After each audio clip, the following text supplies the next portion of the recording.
दोस्तों नमस्कार, स्वागत है आपका यूट्यूब चैनल एबीटेक में। आज है 12 जनवरी 2024 और जान लेते हैं आज की महत्वपूर्ण खबरें जो आज के प्रमुख समाचार पत्रों पर छाई हुई हैं और आप सभी के लिए बहुत ही इम्पोर्टेंट हैं। सबसे पहले यहाँ पर देखिए अपडेट है 69,000 शिक्षक भर्ती मामले को लेकर के। शिक्षक भर्ती में गलत उत्तर के 1 अंक मामले में हलफनामा मांगा। इलाहाबाद हाईकोर्ट ने 69,000 सहायक अध्यापक भर्ती में गलत उत्तर के लिए 1 अंक देने से जुड़ी अवमानना याचिका पर परीक्षा नियामक प्राधिकारी पीएनपी सचिव एवं बेसिक शिक्षा परिषद सचिव से 2 सप्ताह में हलफनामा मांगा है। यह आदेश न्यायमूर्ति विकास बुधवार ने विजय कुमार भारती की अवमानना याचिका पर अधिवक्ता अनुराग त्रिपाठी और राहुल कुमार मिश्र एवं अन्य को सुनकर के दिया है। आप लोग जानते हैं 69,000 उत्तर कुंजी का मामला है, जहां पर सरकार ने उसका अनुपालन नहीं किया तो फिर अवमानना याचिका लगाई गई, उसी पर जो है अब हलफनामा मांगा गया है। यहाँ पर देखिए अपडेट है पुरानी पेंशन को लेकर के, लेकिन सामने स्क्रीन पर आपको पूरी न्यूज नहीं दिख रही होगी, मैं आपको दिखा रहा हूँ पूरी न्यूज क्या है। तो देखिए यहाँ पर लिखा हुआ है पुरानी पेंशन की जो बात करेगा उसकी ही बनाएंगे सरकार। तो यहाँ पर देखिए नीचे दिया गया है कि आम चुनाव सामने हैं, अगर पुरानी पेंशन नहीं तो वोट और सपोर्ट भी नहीं। जो पुरानी पेंशन की बात करेगा, जो पुरानी पेंशन देगा सरकार उसकी ही बनाएंगे। आम चुनाव से पहले अगर इसे लागू नहीं किया गया तो रेल का चक्का जाम करने की हमने तैयारी कर ली है। ये बातें नॉर्थ सेंट्रल रेलवे एम्प्लॉयज संघ के महामंत्री आरपी सिंह ने गुरुवार को प्रयागराज जंक्शन के बाहर उपवास पर बैठे रेल कर्मियों को मिठाई खिलाते हुए कही। मंडल मंत्री चंदन सिंह ने कहा कि प्रयागराज के साथ कानपुर, टुंडला, अलीगढ़, सिकोहाबाद में भी रेल कर्मियों ने अलग अलग शिफ्ट में 4 दिनों उपवास किया है। वहीं लोको ब्रांच के प्रदीप मिश्रा के नेतृत्व में सुंदर कांड पाठ का आयोजन हुआ। इस दौरान कार्यकारिणी महामंत्री अखिलेश राठौर और कई सारे लोग शामिल रहे। तो कहने का मतलब ये है कि पुरानी पेंशन की जोरदार मांग की जा रही है और 29 फरवरी तक का समय दिया जा रहा है कि इस बीच आप पुरानी पेंशन बहाली की घोषणा कर दीजिए, अन्यथा जो है चुनाव में इसका असर देखने को मिल सकता है। आगे यहाँ देखिए लिखा है उपवास समाप्त हुआ है, आंदोलन नहीं। तो प्री प्लान जो है पहले से भूख हड़ताल थी कि 4 दिन चलेगी, तो उसी कड़ी में 4 दिन पूरे हो गए हैं। फिलहाल आंदोलन अभी समाप्त नहीं हुआ है।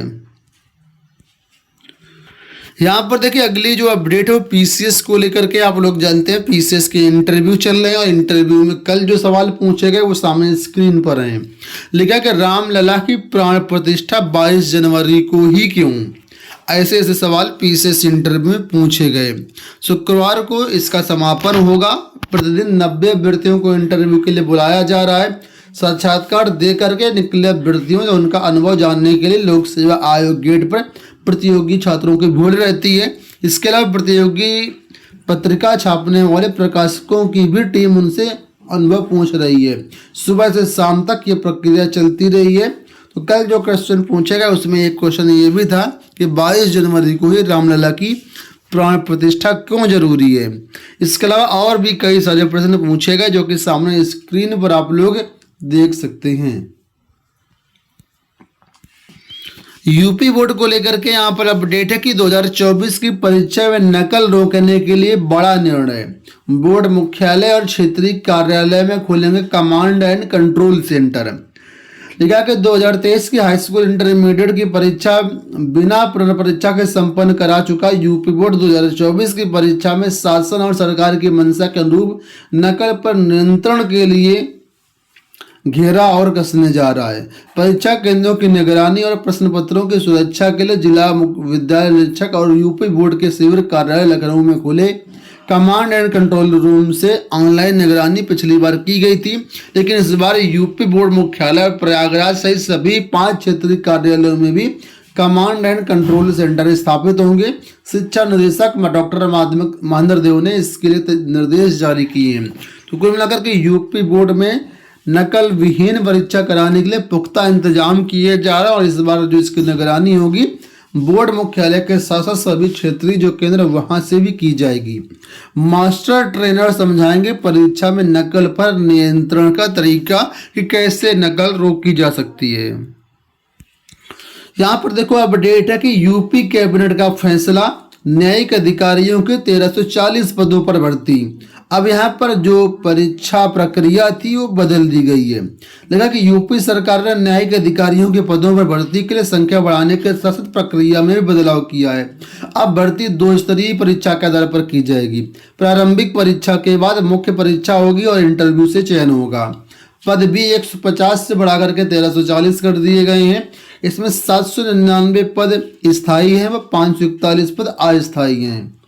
नियुक्ति विभाग के प्रस्ताव को बृहस्पतिवार को कैबिनेट बाई सर्कुलेशन मंजूरी मिल गई है। देर शाम अपर मुख्य सचिव एवं नियुक्ति एवं कार्मिक देवेश चतुर्वेदी ने शासनादेश भी जारी कर दिया है। आवेदकों की संख्या रिक्तियों के 10 गुना से अधिक होने पर प्रारंभिक परीक्षा करवाई जाएगी। यह परीक्षा 2 घंटे और 100 अंकों की होगी। मुख्य परीक्षा के लिए प्रारंभिक परीक्षा में 45% अंक लाने वाले ही पात्र होंगे। लिखित परीक्षा में पास होने वाले अभ्यर्थियों का इंटरव्यू करवाया जाएगा। तो कुल मिलाकर के अब इस भर्ती में बदलाव कर दिया गया है, न्यायिक अधिकारी की भर्ती। अगली जो अपडेट है यहाँ पर देखिए, आज के मुद्दे को लेकर के आप लोग जानते होंगे, युवा मंच की अगुवाई में आज 12 जनवरी को पत्थर गिरजागढ़ सिविल लाइंस प्रयागराज में आंदोलन होने वाला है, जहां पर कई सारे मुद्दे रहेंगे, जैसा कि टीजीटी बजीटी के 25,000 पदों पर विज्ञापन में जुड़वाने का मुद्दा, भर्तियों में 3 वर्ष की आयु सीमा में छूट का मुद्दा, एलटी ग्रेड जीआईसी प्रवक्ता के विज्ञापन का मुद्दा, इसके अलावा शिक्षा सेवा चयन आयोग का गठन जल्द कराने का मुद्दा। इन सभी मुद्दों को लेकर के अनिल सिंह की अगुवाई में जो छात्र आज पहुंचेंगे, हालांकि इनका धरना प्रदर्शन लगातार चल रहा है और आज 12 जनवरी को विशेष रूप से आंदोलन है। तो सभी छात्रों से गुजारिश की गई कि आप सभी लोग जरूर आंदोलन में पहुंचें और अपने हक के लिए लड़ाई लड़ें। अगली अपडेट यहाँ पर है एटॉमिक एनर्जी एजुकेशन सोसाइटी यानी AEES। आप लोग जानते होंगे इसमें जो है भर्तियां आई थी, पीआरटी, टीजीटी, पीजीटी सभी की भर्तियां आई थी। तो उसी भर्तियों को लेकर के यहाँ पर अपडेट है। जैसा कि आप लोग जानते हो कि माननीय सुप्रीम कोर्ट द्वारा अभी हाल ही में एक आदेश दिया गया था, जिसका आदेश आया था आई थिंक 11 अगस्त 2023 को। देवेश शर्मा वाला केस आप लोग जानते हो, जिसमें प्राथमिक शिक्षक भर्ती से बीएड को बाहर कर दिया गया है। तो उसी जजमेंट को यहाँ पर आधार बनाते हुए कहा गया है कि जो AEES की भर्ती हुई, जिसमें बीएड शामिल किया गया था 2018 के गजट नोटिफिकेशन के मुताबिक, लेकिन सुप्रीम कोर्ट द्वारा इस गजट को ही खारिज कर दिया गया, इसलिए बीएड को प्राथमिक शिक्षक भर्ती से बाहर कर दिया गया है।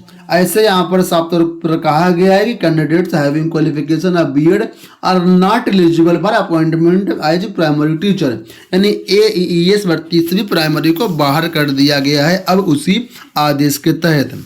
साथ ही साथ नीचे यहाँ पर देखेंगे तो एक दूसरा जजमेंट आया था 28 नवंबर 2023 को, जिसमें ऑनरेबल सुप्रीम कोर्ट ने NIOS से जो डीएड छात्र किए थे 18 महीने का, उसको साफ तौर पर कहा कि 18 महीने का कोर्स 2 साल के कोर्स के बराबर नहीं है। ऐसे में ये जो NIOS डीएड वाला है, ये भी जो मैंडेटरी क्वालिफिकेशन है वो पूरा नहीं करता है, और ऐसे में प्राइमरी शिक्षक भर्ती से NIOS डीएड वालों को भी बाहर कर दिया गया था। तो उसी आदेश का हवाला देते हुए यहाँ पर AEES ने भी प्राथमिक शिक्षक भर्ती से NIOS डीएड से बाहर कर दिया है, और उसी के बारे में ये कुल मिलाकर के नोटिस है।